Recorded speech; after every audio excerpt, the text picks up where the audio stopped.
The Pentagon's Golden Dome Missile Shield Initiative is a $175 billion bet on high-tech defense.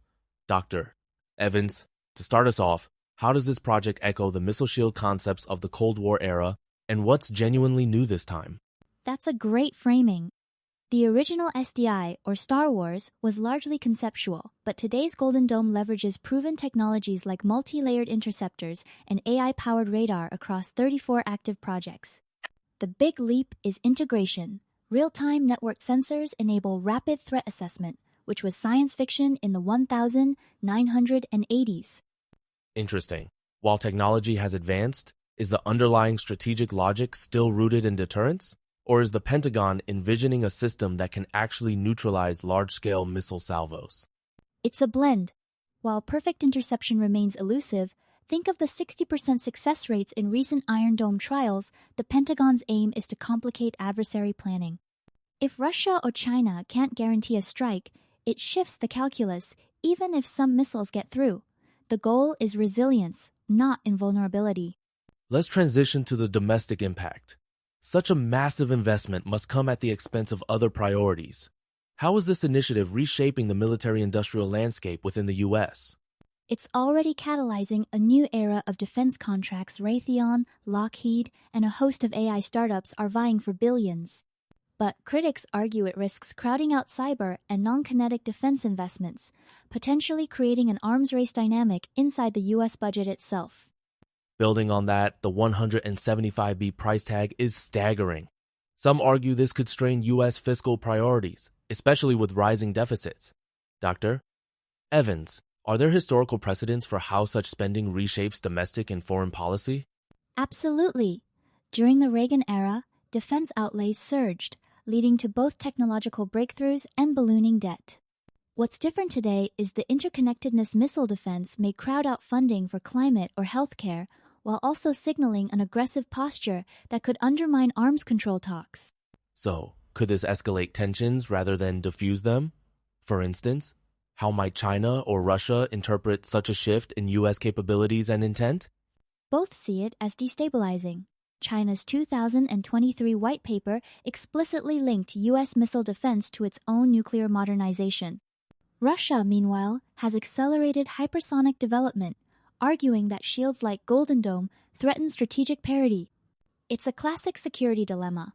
More defense in one camp breeds more offense in the other. That's a sobering perspective. Are there diplomatic avenues or confidence-building measures that could reduce the risk of a new arms race, or has that window largely closed? There's still room. Joint verification protocols, missile test transparency, and regional hotlines have all worked in the past.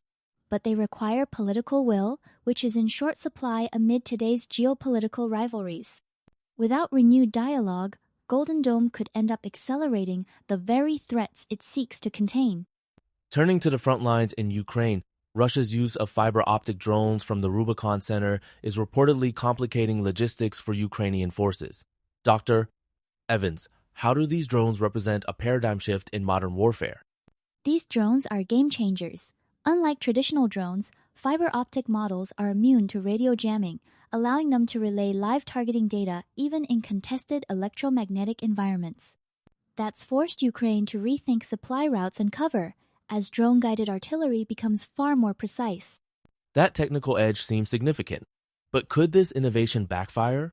For example, might NATO adapt by developing countermeasures or leveraging AI-driven defenses in response? Absolutely. NATO is already exploring AI-powered counter-drone swarms and signal disruption technologies. It's a constant cat-and-mouse game. As one side innovates, the other adapts.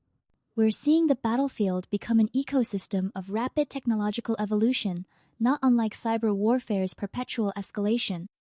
Zooming out, do you see these developments as isolated to Ukraine? Or are we witnessing a broader shift toward decentralized, tech-driven conflict in 21st century warfare? Ukraine is the crucible, but the lessons are global. With commercial drone tech proliferating and AI lowering barriers to entry, even non-state actors could soon wield asymmetric capabilities. The strategic calculus for NATO and rivals will have to evolve, focusing on agility and innovation over sheer scale. Let's pivot to the BRICS summit, where India secured key lithium concessions in Argentina and pushed for UN Security Council reform. Dr. Evans, how do these moves position India within the emerging multipolar world order? India is playing a sophisticated game. The lithium deals ensure a foothold in the EV and battery supply chains critical for both economic growth and AI development. Pushing for UNSC reform signals a desire to amplify the Global South's voice, challenging traditional Western dominance at major institutions. There's a clear resource diplomacy angle, but looking ahead, could India's assertiveness on lithium and AI governance create friction with established powers like the US or China? Certainly, the US views secure lithium as a strategic imperative, and China already dominates much of the upstream supply. India's moves could spark a new era of resource competition, with AI as the ultimate prize. Think of it as a new great game, played out in both boardrooms and multilateral forums. Given that, what's the likely impact on global AI governance? Could India help broker new norms? Or will multipolarity make consensus even harder to achieve? India's unique position as a tech power and leader among developing nations could enable it to bridge divides. But with so many stakeholders vying for influence, expect slow, contested progress. The future of AI governance may hinge on whether pragmatic coalition building can overcome deep-seated rivalries.